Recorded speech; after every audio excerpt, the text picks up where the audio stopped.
Assalamualaikum warahmatullahi wabarakatuh.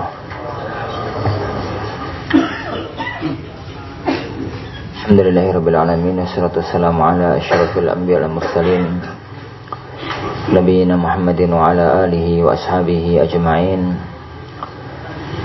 Wala haula wala quwwata illa billahi rabbil alamin. Asyhadu an la ilaha illallah wahdahu la syarikalah, ilahul awwalina wal akhirin. Wa asyhadu anna Muhammadan abduhu wa rasuluhul mab'utsu rahmatan lil alamin. Allahumma salli wa sallim wa barik ala nabiyyina Muhammad wa ala alihi wa ashabihi wa man sara ala nahjihi ila yaumiddin, amma ba'd. Akhwani fiddin, azani Allah wa yakum. Alhamdulillah, insyaallah subhanahu wa ta'ala, mulai malam hari ini kita baca dan kita pelajari bersama salah satu di antara tulisan utama Al-Imam Syekhul Islam Ibnu Taimiyah rahimahullah ta'ala yang masyhur dengan nama Al-Aqidah Al-Wasithiyah. Kitab ini ditulis oleh Al-Imam Ibnu Taimiyah karena ada seorang qadhi dari negeri Wasit. Ada seorang hakim, seorang alim, seorang ulama lah gitu kalau bahasa kita sekarang, dari negeri Wasit. Wasit itu nama satu negeri, satu negara, satu kawasan di daerah Irak. Jadi Syekhul Islam itu tinggalnya di Damaskus, di Syam. Jadi dari Irak jauh-jauh datang ke Damaskus, menemui Imam Ibnu Taimiyah rahimahullah ta'ala, minta kepada beliau untuk dituliskan satu kitab yang berisi globalnya akidah Ahlus Sunnah, yang berisi globalnya akidah Ahlus Sunnah. Lalu beliau menuliskan kitab ini dan menyerahkannya kepada beliau.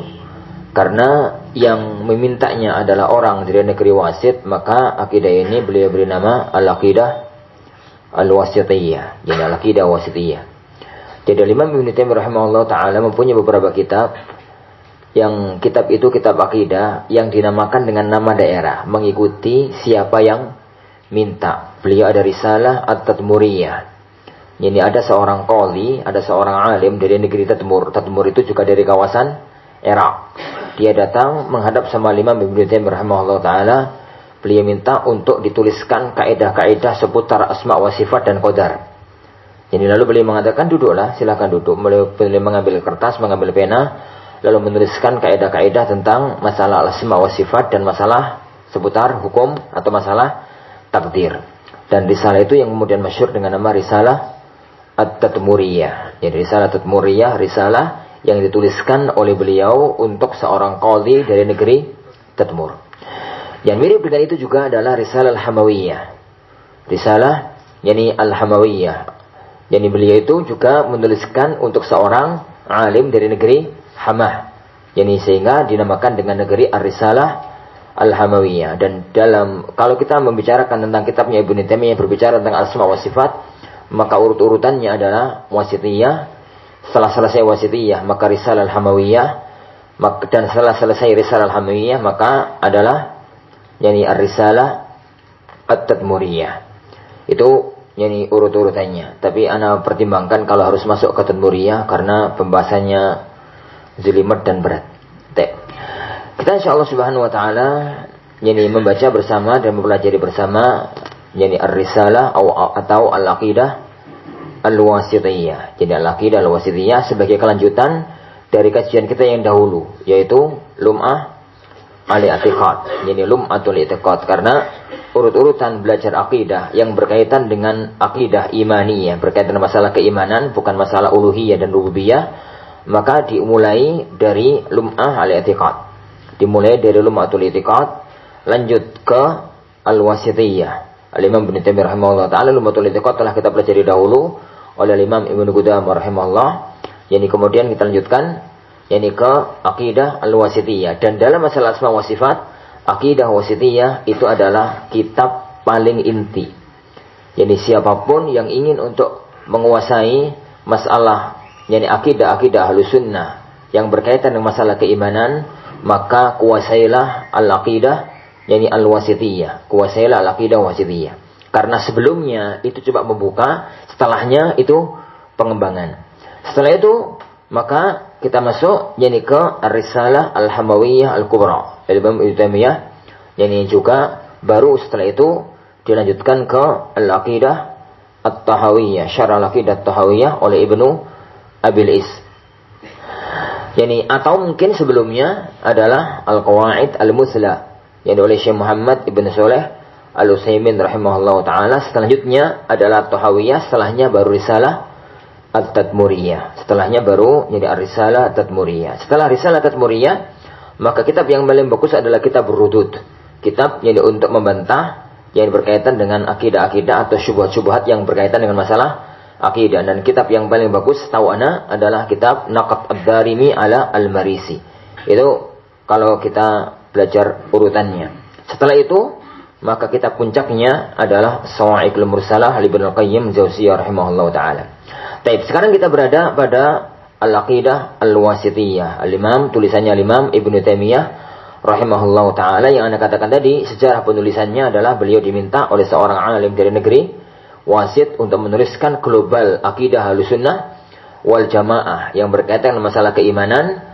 Lalu beliau menuliskan risalah ini dan diberi nama Al-Aqidah Al-Wasithiyah. Bismillahirrahmanirrahim. Alhamdulillahilladzi arsala rasulahu bil huda. Segala puji bagi Allah yang telah mengutus rasulnya membawa petunjuk. Wa dinil haq, dan membawa agama yang benar. Liyudhhirahu 'ala ad-dini kullih, untuk beliau menangkan atas semua agama. Wa kafa billahi syahida, dan cukuplah Allah sebagai saksi.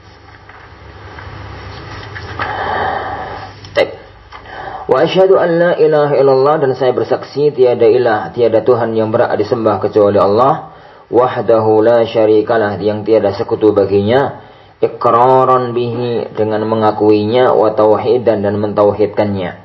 Wa asyhadu anna Muhammadan abduhu wa rasuluh, dan saya bersaksi bahwasanya Muhammad adalah hamba dan rasulnya, sallallahu alaihi wa ala alihi wasallam wa sallama tasliman mazida. Jadi semoga salawat Allah tertuju kepada beliau, kepada keluarganya, dan semoga keselamatan yang banyak melimpah kepada beliau.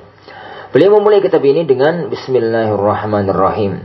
Memulai sebuah kitab dengan Bismillahirrahmanirrahim itu didasarkan pada 4 atau 5 dalil. Yang pertama, mengikuti Kitabullah Azza wa Jalla.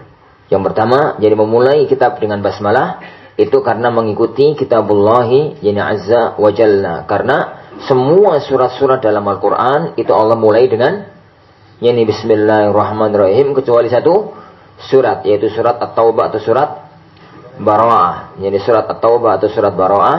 Kenapa surat Taubah atau surat Bara'ah tidak dimulai dengan basmalah? Terjadi perselisihan di kalangan para ulama. Al-Imam Al-Qurtubi rahimahullah ta'ala sampai menyebut 5 qaul atau 5 pendapat tentang kenapa kok At-Taubah itu tidak dimulai dengan basmalah. Tapi pendapat yang paling nampak adalah apa yang terdapat dalam Sahih Bukhari, bahwa terjadi perbedaan pendapat antara para sahabat tatkala membukukan Al-Quran pada zaman Utsman ibn Affan radhiyallahu anhu. Jadi di zaman Rasulullah SAW itu Al-Quran itu tatkala turun, maka oleh Rasulullah dibacakan untuk dihafalkan oleh para sahabat, tapi diperintahkan untuk ditulis oleh para penulis wahyu. Kemudian pada zaman Abu Bakar Siddiq tatkala selesai perang Yamamah, perang antara pasukan kaum muslimin di bawah pimpinan Khalid bin Walid melawan Musailamah Al-Kadzab, dan banyak di antara para qurra, 70 orang penghafal Al-Quran dari kalangan para sahabat, mereka meninggal dunia. Akhirnya Umar punya firasat bahwa ini kalau nggak segera diatasi bahaya, maka beliau ngomong yakni kepada Abu Bakar Siddiq radhiyallahu an, yakni kumpulkan Kitabullah, ana khawatir perang demi peperangan yang ke depan malah akan semakin banyak orang yang hafal Al-Quran itu kemudian meninggal dunia. Singkat ceritanya, usulan Umar itu diterima oleh Abu Bakar Siddiq yakni radhiyallahu an, dan beliau minta kepada Zaid bin Tsabit untuk melakukan tugas tersebut. Dikumpulkanlah semua yang tulisan Al-Quran yang tatkala itu dituliskan di pelepah korma, di kayu, di batu, di kulit kambing, kulit onta, dan kulit-kulit yang lain, dikumpulkan jadi satu dan disimpan di rumahnya Abu Bakar As-Siddiq radhiyallahu radhiyallahu anhu. Jadi itu tatkala terjadi peristiwa itu pada waktu hanya mengumpulkan. Sampai kemudian pada zaman Utsman, jadi beliau ingin untuk menjadikan Al-Quran itu dalam satu mushaf, maka mereka terjadi perselisihan pendapat. Kenapa? Perselisihan pendapat tentang surat Baro'ah. Apakah itu surat tersendiri yang butuh basmalah, ataukah itu surat gandengan dari surat yang sebelumnya, yaitu surat Al-Anfal. Jadi apakah Baro'ah atau Taubah itu surat tersendiri yang dimulai dengan basmalah setiap surat, ataukah itu gandengan dengan surat Al-Anfal, yani surat Al-Anfal surat yang sebelumnya. Karena materi pembahasannya sama-sama masalah jihad, sama-sama masalah perang, sama-sama bicara tentang orang kafir dan orang-orang munafik. Akhirnya oleh Utsman bin Affan ditengahi, jadi dipisah tapi nggak pakai basmalah, dipisah dan nggak pakai basmalah, dan itu kemudian disetujui oleh para sahabat Nabi pada waktu itu, berarti menjadi sebuah ijma, dan itu adalah satu kebenaran yang kemudian yani dalam surat Baro'ah itu tidak ada basmalahnya. Itu yang pertama. Dalil yang pertama, memulai sebuah kitab dengan basmalah adalah karena mengikuti kitabullah azza wa jalla. Yang kedua, mengikuti sunnah Rasulullah sallallahu alaihi wasallam al-fi'liyah, mengikuti sunnah perbuatannya beliau. Mengikuti sunnah perbuatannya beliau, di mana beliau itu setiap kali nulis surat kepada para raja, beliau mulainya dengan Bismillah. Ini beliau memulainya dengan Bismillah. Bismillahirrahmanirrahim. Min Muhammadin Rasulillah ila Hiraqal Azimir Rum. Di awal-awal Sahih Bukhari. Yani dari Muhammad Rasulullah kepada Heraklius, Maharaja Romawi. Yani Maharaja Romawi. Dan itu menunjukkan bahwasanya memulai suratnya beliau, memulai kitab itu dengan basmalah. Dengan basmalah. Yang ketiga adalah adanya satu hadis yang dipermasalahkan sanadnya oleh sebagian para ulama, yaitu sabda Rasulullah SAW, kullu amrin dzibalin la yubda'u bil basmalati fa huwa aqta'. Semua perkara penting yang tidak dimulai dengan basmalah maka itu terputus. Hadis ini dipertanyakan sanadnya, riwayatnya, derajatnya oleh sebagian para ulama. Banyak di antara para ulama yang menganggap hadis ini dhaif, tapi tidak diingkari ada sebagian ulama yang mengatakan hadis ini hasan. Yani hadis ini yani hasan, sehingga anak yani akhirkan urut-urutannya ke yang kedua. Padahal dalam urut-urutan pendalilan mestinya ucapan didahulukan daripada perbuatan. Tapi kita undurkan karena perbuatannya Rasulullah memulai surat dengan basmalah itu paten dalam Sahihain, dalam Bukhari dan Muslim. Sedangkan yani sabda Rasulullah SAW, kullu amrin dzibalin, semua perkara penting yang tidak dimulai dengan basmalah maka terputus. Itu adalah riwayat yang secara sanad dipertanyakan oleh para ulama, tapi sebagian ulama mengatakan hadis itu hasan. Baik. Yang ketiga atau yang keempat, kata para ulama kita, memulai sebuah kitab dengan basmalah itu adalah tabarrukan. Tabarrukan bismillah. Jadi mengalap berkah, menyebut nama Allah di awal aktivitas, di awal yani perbuatan. Dan itu yang disebutkan, dan makna yang keempat ini yang disebutkan oleh para syurrah, oleh para yani pensyarah kitab, semua kitab. Tatkala mereka itu mensyarah Bismillahirrahmanirrahim itu mesti Bismillahirrahmanirrahim abda. Jadi Bismillahirrahmanirrahim dengan menyebut nama Allah saya mulai nulis, saya mulai baca, saya mulai apa. Karena dengan lafaz basmalah itu membawa keberkahan. Orang makan baca basmalah, setan enggak melok makan. Jadi orang minum baca basmalah, setan enggak melok minum. Orang masuk rumah tutup pintu baca basmalah, setan enggak bisa masuk. Orang kumpul dengan istrinya baca basmalah, setan enggak melok. Dan macam-macamnya. Tapi kalau enggak, maka setan itu nimbrung, dan itu adalah keberkahan lafaz atau keberkahan nama Allah Subhanahu wa taala. Binatang kalau disembelih baca basmalah jadi halal, kalau enggak baca basmalah jadi haram dan macam-macam. Itu namanya tabarrukan. Jadi mengambil berkah dari nama Allah Subhanahu wa taala kita sebut di awal penulisan sebuah kitab. Yang kelima, dan yang kelima ini sebenarnya hanya penguat bukan dalil, adalah karena itu kebiasaan para salafun saleh. Kebiasaan orang-orang baik, dan salah satu di antara kebaikan adalah melakukan amal yang itu menjadi kebiasaan para orang-orang yang baik. Wallahu a'lam. Jadi itu 5 dalil yang berkaitan dengan memulai sebuah kitab dengan bismillah. Bismillahirrahmanirrahim. Ini syarahnya pakai level apa ini? Anak kembali ke level lumatul i'tiqad, dalam arti benar-benar dasar atau sedikit ana naikkan? Hah? Mana ini? Sedikit ana naikkan atau tetap dengan gaya dulu pada waktu kita ngajar atau kita belajar Lumatul I'tiqad? Naikkan ya. Sepakat nih? Yang gue nggak ada apa? Yang dia sekuti. Dua yang baru.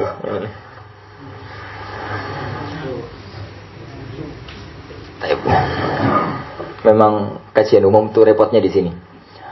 Jadi mau ngikuti yang baru banyak yang lama, mau ngikuti yang lama banyak yang baru.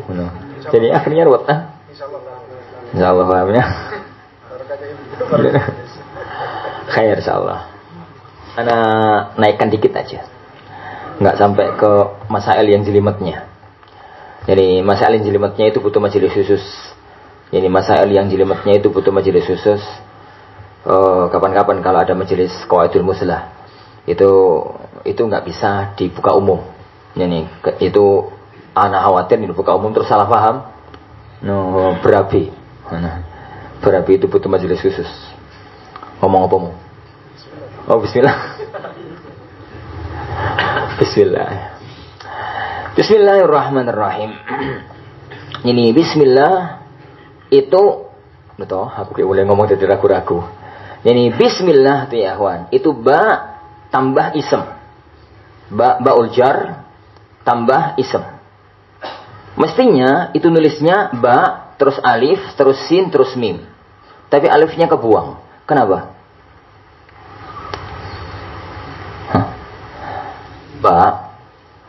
Ba bi ya. Selanjutnya kan isem gitu, isem.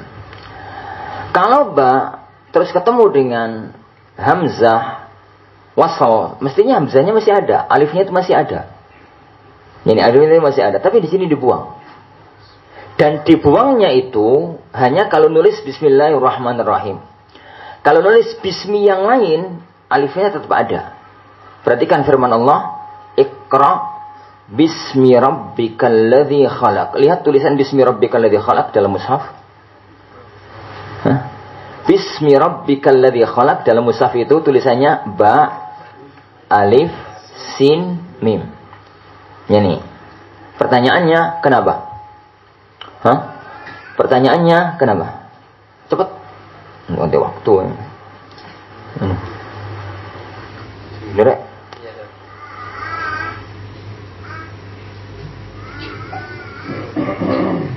Ya.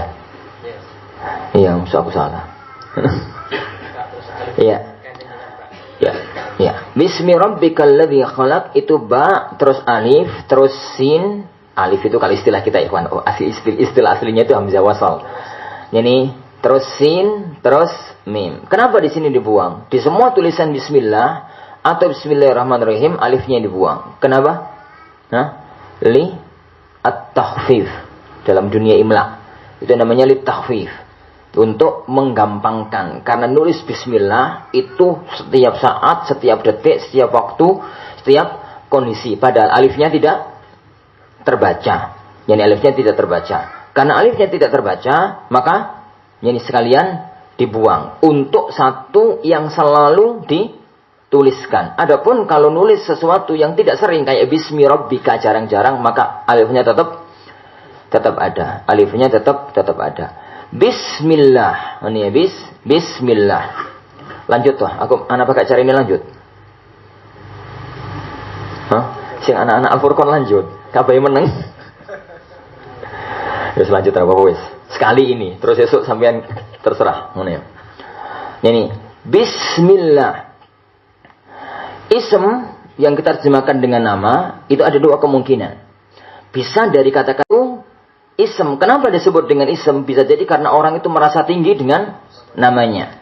Bisa jadi maknanya adalah karena orang itu tertandai dengan nama tersebut. Kalau kita katakan ism itu dari sama yasmu, maka berarti makna ism itu adalah orang itu merasa tinggi dengan nama yang dia miliki. Tapi kalau kita ambil dari wasama yasimu, maka ism itu berarti tanda. Apa ya? Tanda, ya benar tanda. Tanda. Jadi orang itu tertandai dengan namanya. Ini fulan, ini fulan, ini fulan. Bismillah. Dengan menyebut nama Allah. Allahu adalah nama yang Allah sematkan untuk dirinya. Nama yang Allah sematkan untuk dirinya, yaitu nama Allah Subhanahu wa taala. Enggak usah masuk dalam penjabaran makna Allah karena masuk dalam i'lal dan ibdal. Tuh, enggak usah. Ar-Rahman Ar-Rahim. Ar-Rahman Ar-Rahim itu dari akar kata yang sama. Sama-sama dari kata-kata rahmah. Rahmah itu ya kasih sayang yang semakna itu. Yani makna Ar-Rahman Ar-Rahim itu dari satu akar kata yang sama. Sama-sama dari kata-kata rahimah yarhamu rahmah. Apa perbedaan antara keduanya? Terjadi perselisihan panjang di kalangan para ulama. Apa perbedaan antara keduanya? Setelah mereka sepakat, Rahman itu khusus untuk Allah, sedangkan Rahim itu untuk Allah dan untuk selain Allah Subhanahu wa taala. Kenapa? Karena Allah Subhanahu wa taala sering menggunakan Rahim itu untuk mensifati makhluk. Tatkala Rasulullah sallallahu alaihi wasallam disifati oleh Allah Subhanahu wa taala di akhir surat Luqman, di akhir surat Al-Fatih, Rabbuna Jalla wa mengatakan bil mu'minina Ra'ufur Rahim. Jadi Muhammad itu bil mu'minin, dengan orang-orang yang beriman itu Ra'uf Rahim. Jadi Rahim itu Allah sematkan sebagai nama atau sebagai sifat bagi Rasulullah SAW, dan Rasulullah itu makhluk. Berarti kalau begitu Rahim itu sifat bisa untuk Allah, sifat bisa untuk makhluk. Sedangkan Rahman, Allah Subhanahu wa taala tidak pernah mensifati, makhluk dengan Rahman. Yang Allah sifati dengan Rahman hanya dirinya sendiri. Oleh karena itu, pendapat yang Anda pilih sampai sekarang dengan segala perbedaan yang ada di kalangan para ulama, Ar-Rahman itu adalah Dzur-Rahmah Al-Wasi'ah. Dzur-Rahmati Al-Wasi'ati. Sedangkan Ar-Rahim itu Dzur-Rahmah Al-Musilah. Dzur-Rahmah ini salah satu di antara banyak pendapat oleh ikhwan. Kalau kemudian antum suatu ketika mendengarkan keterangan dari asatidzah yang lainnya mengatakan dengan terjemahan lain, kalau saya diprotes. Ana katakan bahwasanya yang ana sebutkan adalah salah satu di antara penafsiran yang ada, perbedaan antara Ar-Rahman dan Ar-Rahim. Jadi Ar-Rahman itu Dzur-Rahmah al-wasi'ah, zat pemilik rahmat yang maha luas. Zat pemilik rahmat yang maha luas. Dan sifat ini tidak layak kecuali hanya untuk Allah Subhanahu wa ta'ala. Sedangkan Ar-Rahim itu Dzur-Rahmah al-Wasilah. Al-Musilah. Dzur-Rahmati al-Musilah. Zat pemilik kasih sayang yang bisa disalurkan kepada yang lainnya. Al-Musilah. Yang bisa disalurkan kepada yang lain. Dan yang memiliki kasih sayang yang bisa dicurahkan kepada yang lain itu nggak hanya Allah, makhluk pun bisa. Ibu punya kasih sayang dicurahkan kepada anaknya. Rasulullah punya kasih sayang dicurahkan kepada umatnya. Maka Allah menyebut Rasulnya dengan bil mu'minina Ra'ufur Rahim. Jadi perbedaan antara keduanya Ar-Rahman, Ar-Rahim. Ar-Rahman itu Dzur-Rahmah al-Wasi'ah. Sedangkan Ar-Rahim itu Dzur-Rahmah al-Musilah. Dzur-Rahmatul Wasi'ah itu pemilik rahmat yang sangat luas. Sedangkan Dzur-Rahmah Ar-Rahim itu Dzur-Rahmah al-Musilah, pemilik rahmat yang bisa dicurahkan kepada yang lainnya. Adapun kalau kemudian kita terjemahkan dengan menyebut nama Allah yang Maha Pengasih lagi Maha Penyayang, ya wis monggo kerso, enggak ada masalah. Aku ya ora iso membedakan kasih sama sayang itu apa? Apa bedanya? Dengan menyebut nama Allah yang Maha Pengasih lagi Maha Penyayang. Rahman diterjemahkan Maha Pengasih, Rahim diterjemahkan Maha Penyayang. Kasih sama sayang itu bedanya apa? Mungkin ngasih orang yang enggak mesti sayang. Nah, kalau sayang? Kalau sayang ya sayang ya, apapun dikasihkan kalau. Mana dah? Pintar itu. Takwilnya pintar pun. Alakulin. Terjemahan semacam itu enggak ada masalah ya, kawan. Apalagi itu sudah terjemahan baku yang enggak sedau-daudik. Itu adalah terjemahan baku yang kalau disalahkan malah salah. Biarkan aja terjemahan semacam itu. Tapi yang penting inti maknanya adalah yang Anda sebutkan tadi. Jadi Ar-Rahman itu sifat khusus bagi Allah. Ar-Rahim itu bukan sifat khusus bagi Allah Subhanahu wa ta'ala. Baik.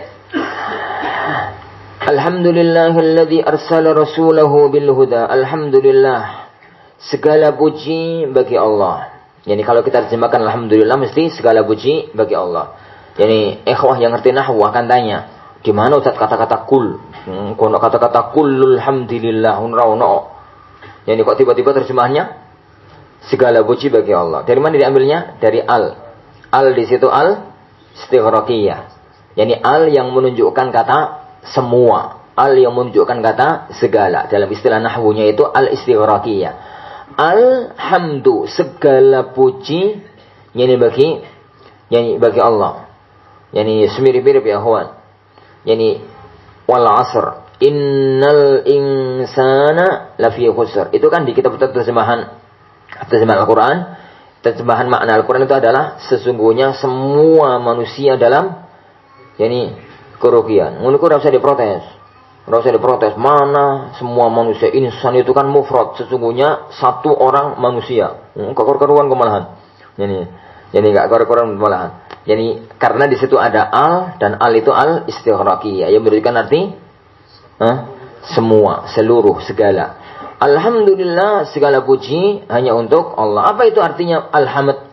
Alhamd itu zikri mahasinil mahmud ma'al mahabbati wa ta'zim. Itu pendapat yang paling menenteramkan hati dengan segala banyak pendapat-pendapat yang lain.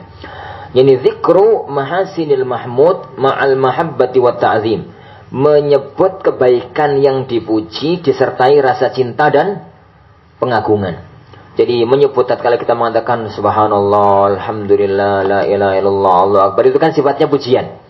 Jadi itu namanya hamd, memuji kepada Allah Subhanahu wa taala, tapi harus disertai rasa cinta dan pengagungan.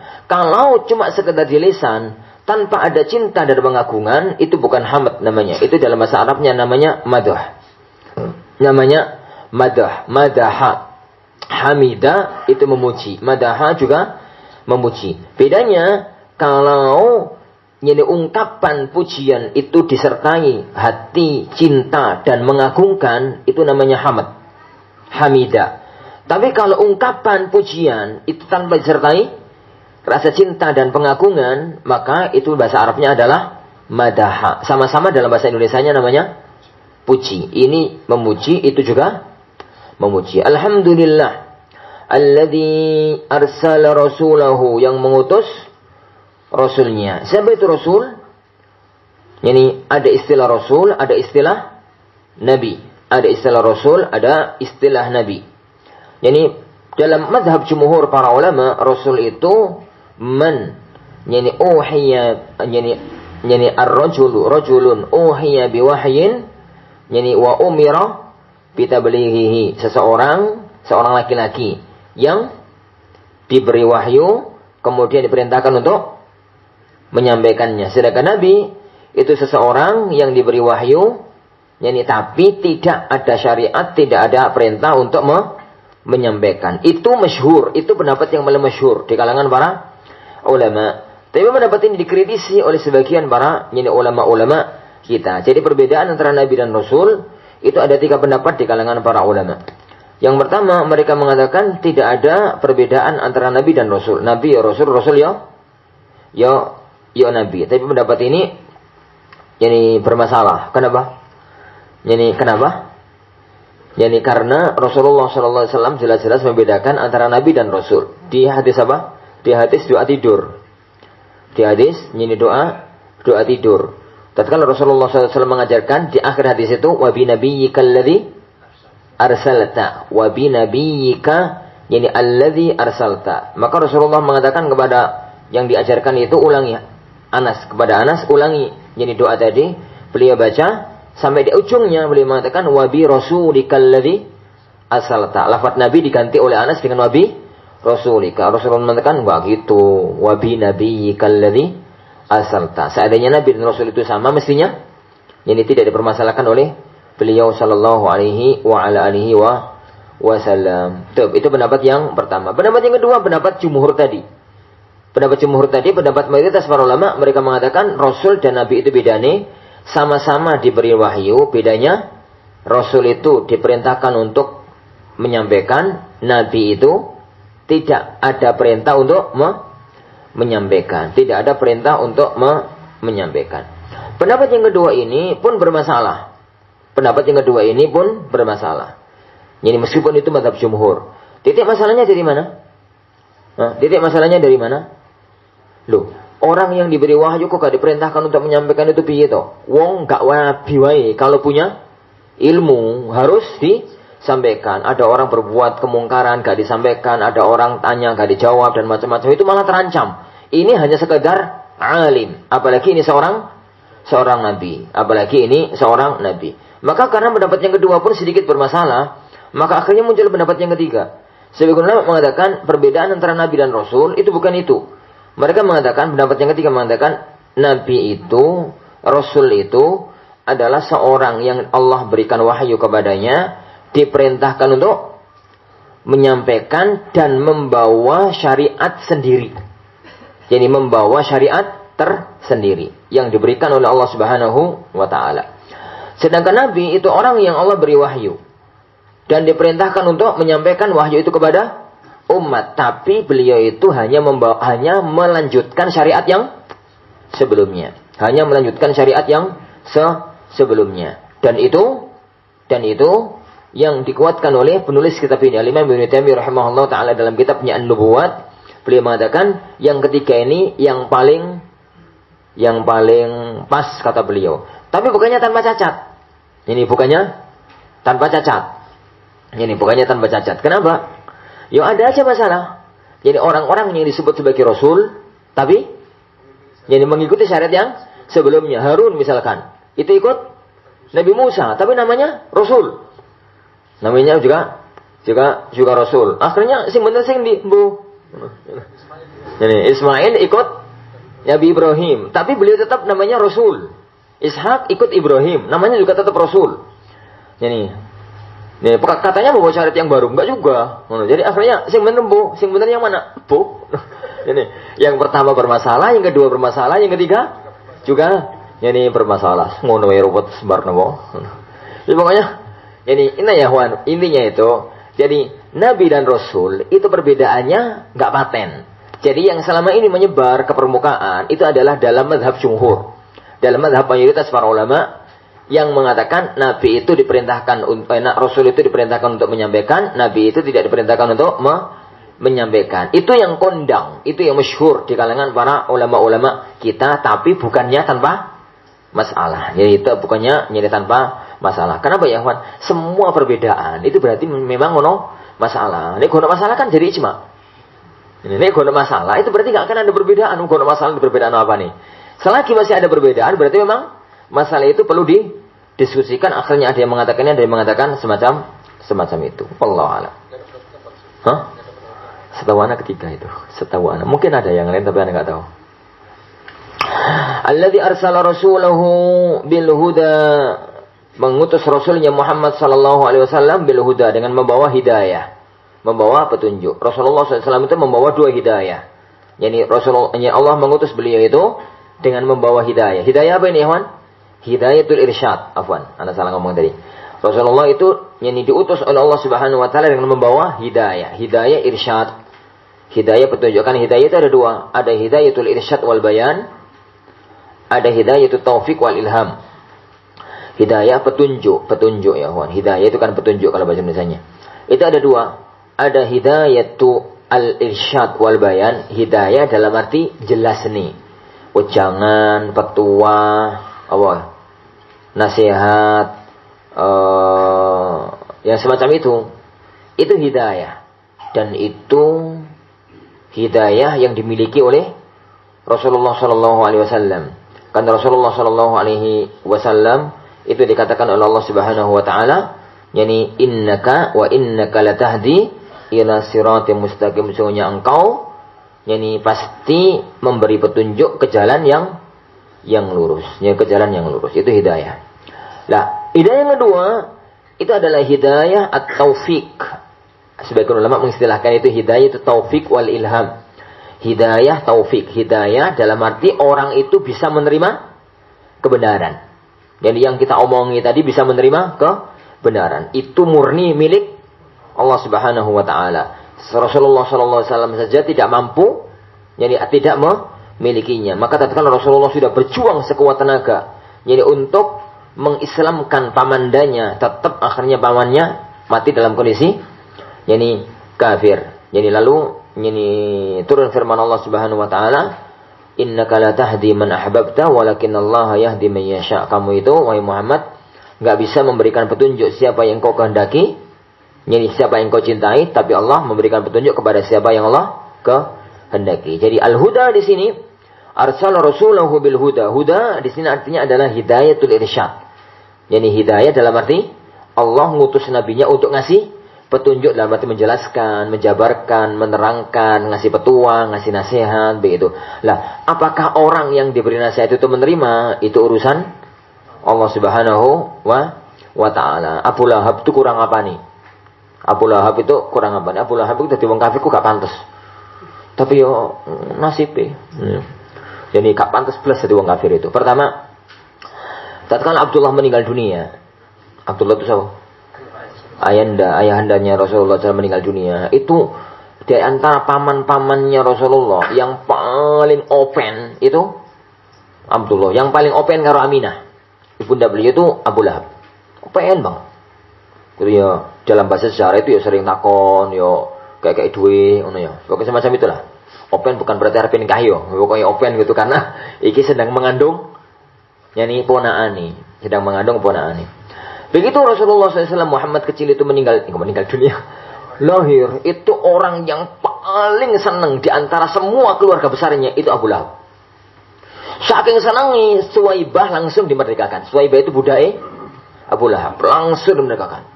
Jadi Abu Lahab ngomong sama Suwaibah sampean merdeka tapi openono ponaanku. Tapi openono ponaanku. Jadi akhirnya ibu susu pertama Rasulullah itu Suwaibah. Suwaibah itu ibu susunya bukan ibunya, mulai sampai protes. Ibunya dewe, Ustaz. Ya mesti ibunya dewe. Ibunya dewe. Lah ibu susu pertama, mesti ibu susu kan berarti bukan ibunya sendiri. Itu adalah Suwaibah. Itu adalah Suwaibah. Suwaibah itu adalah budak dari Abu Lahab. Ya memang hanya takdirnya cuma ngopeni 3 hari. Kenapa? Hari ketiga itu datanglah rombongan dari Bani Sa'ad dari Taif, membawa rombongan siapa? Halimah Sa'diyah. Kemudian dibawa oleh Halimah Sa'diyah ke yani perkampungan yani Bani Sa'ad, yani perkampungan Bani Sa'ad. Baik.